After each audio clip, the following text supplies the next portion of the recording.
Friends, welcome back to my channel. ఈరోజు మనం mutton curry ఎలా ప్రిపేర్ చేయాలో చూద్దాము. దీనికి కావాల్సిన ప్రాసెస్ చూద్దాం ఫ్రెండ్స్. మటన్ ఇది శుభ్రంగా కడిగి పక్కకు పెట్టుకున్నాను. అలానే ఇప్పుడు ఆనియన్ పచ్చిమిర్చి కట్ చేసుకుందాం. ఆనియన్ పచ్చిమిర్చి కట్ చేసుకున్న తర్వాత ఇప్పుడు మనం ఎందులో అయితే కర్రీ చేస్తామో ఆ గిన్నెని స్టవ్ మీద పెట్టుకొని కర్రీకి సరిపడినంత ఆయిల్ని యాడ్ చేసుకోవాలి. ఆయిల్ వేడెక్కిన తర్వాత ఇందులోకి మనం ముందుగా కట్ చేసుకున్న పచ్చిమిర్చి ఆనియన్ని యాడ్ చేసుకోవాలి. ఆనియన్ ఇలా కొంచెం వేగిన తర్వాత ఇందులోకి మనం అల్లం ఎల్లిగడ్డ పేస్ట్ని యాడ్ చేద్దాము. ఈ అల్లం ఎల్లిగడ్డ పేస్ట్ అనేది పచ్చివాసన పోయేంత వరకు కూడా మంచిగా వేయించుకోవాలి.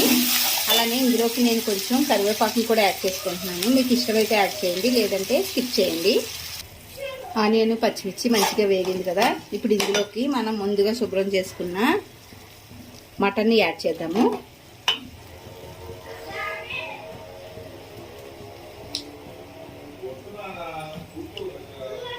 ఇలా మొత్తం మటన్ని యాడ్ చేసుకొని దీన్ని కొంచెం సేపు మగ్గనివ్వాలి.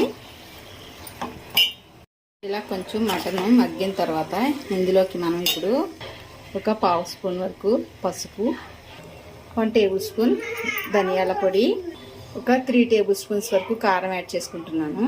మేము కారం అనేది కొంచెం ఎక్కువగా తింటాము, మీరు కొంచెం తగ్గించి వేసుకోవచ్చు. 2 టేబుల్ స్పూన్ కొబ్బరి పొడి వేసుకొని ఇవన్నీ కూడా మంచిగా కలుపుకోవాలి. రుచికి సరిపడినంత సాల్ట్ యాడ్ చేసుకోవాలి. ఇది మంచిగా మగ్గేంత వరకు కూడా ఇలానే మూత పెట్టి ఉంచుకోవాలి. మంచిగా ఆయిల్ అనేది సెపరేట్ అవుతుంది కదా, ఇప్పుడు ఇందులోకి మనం సరిపడినంత వాటర్ వేసుకోవాలి.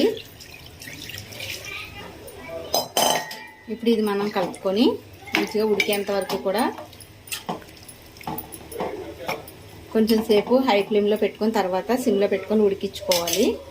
ఆల్మోస్ట్ కర్రీ అనేది కంప్లీట్ అయింది. ఆయిల్ అనేది సెపరేట్ అవుతుంది కదా, ఇప్పుడు ఇందులోకి మనం గరం మసాలాని యాడ్ చేసుకుందాము.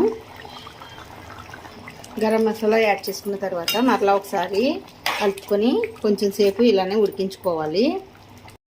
చూసారు కదా, కర్రీ అనేది రెడీ అయిపోయింది. ఇప్పుడు మనం ఇందులో కొంచెం కొత్తిమీరని యాడ్ చేసుకొని సర్వ్ చేసుకోవచ్చు. ఇలా ఆయిల్ అనేది సెపరేట్ అయ్యేంత వరకు మనం మంచిగా ఉడికించుకోవాలి. ఇది కనుక మీకు నచ్చినట్లయితే లైక్ చేయండి, అలానే షేర్ చేయండి ఫ్రెండ్స్. Thank you.